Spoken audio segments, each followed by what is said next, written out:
വടക്കൻ കേരളത്തിൽ ഇന്ന് ശക്തമായ മഴയ്ക്ക് സാധ്യതയുണ്ടെന്ന് കേന്ദ്ര കാലാവസ്ഥാ വകുപ്പിന്റെ മുന്നറിയിപ്പ്. ഇതിന്റെ അടിസ്ഥാനത്തിൽ വടക്കൻ ജില്ലകളായ കോഴിക്കോട്, കണ്ണൂർ, കാസർഗോഡ് എന്നിവിടങ്ങളിൽ ഇന്ന് യെല്ലോ അലർട്ട് പ്രഖ്യാപിച്ചിട്ടുണ്ട്.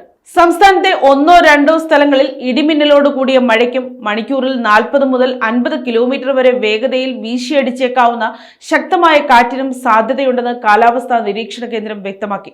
മഴയുടെ കഴിഞ്ഞ 24 മണിക്കൂറിലെ കണക്കുകൾ പരിശോധിച്ചാൽ ഏറ്റവും കൂടുതൽ മഴ ലഭിച്ചത് കോഴിക്കോടാണ്, 8 സെന്റിമീറ്റർ.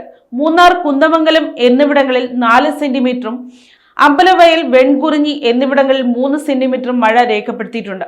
നിലവിലെ കാലാവസ്ഥാ മാറ്റങ്ങൾക്ക് കാരണമായി കേന്ദ്ര കാലാവസ്ഥാ വകുപ്പ് ചൂണ്ടിക്കാണിക്കുന്നത് കാറ്റിന്റെ ഗതിയിലുണ്ടായ വ്യതിയാനമാണ്. പടിഞ്ഞാറൻ വിദർഭ മുതൽ തെക്കൻ തമിഴ്നാട് വരെയാണ് ഈ വ്യതിയാനം ഇപ്പോൾ നിലനിൽക്കുന്നത്.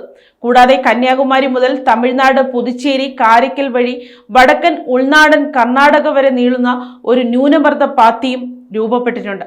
എന്നാൽ തെക്കൻ ഉൾനാടൻ കർണാടകയ്ക്ക് മുകളിലുണ്ടായിരുന്ന ചക്രവാത ചുഴി നിലവിൽ ദുർബലമായിട്ടുണ്ട്. ഒരു വശത്ത് മഴ മുന്നറിയിപ്പുകൾ നിലനിൽക്കുമ്പോഴും മറ്റു ചില ജില്ലകളിൽ ചൂട് വർദ്ധിക്കുകയാണ്.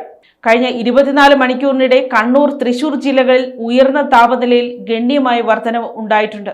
തിരുവനന്തപുരത്തും താപനില സാധാരണയേക്കാൾ ഉയർന്ന നിലയിലായിരുന്നു. സംസ്ഥാനത്തെ ഏറ്റവും ഉയർന്ന താപനില രേഖപ്പെടുത്തിയത് പാലക്കാടാണ്, 38.8 ഡിഗ്രി സെൽഷ്യസ്. ഏറ്റവും കുറഞ്ഞ താപനിലയായ 21.5 ഡിഗ്രി സെൽഷ്യസ് പുനലൂരിലും രേഖപ്പെടുത്തി. കോഴിക്കോട്, മലപ്പുറം ജില്ലകളിൽ കുറഞ്ഞ താപനിലയിൽ നേരിയ ഇടിവുണ്ടായപ്പോൾ കോട്ടയത്ത് താപനില വീണ്ടും വർദ്ധിക്കുന്ന സാഹചര്യമാണ് ഉണ്ടായത്. News desk, Kottarakkara media.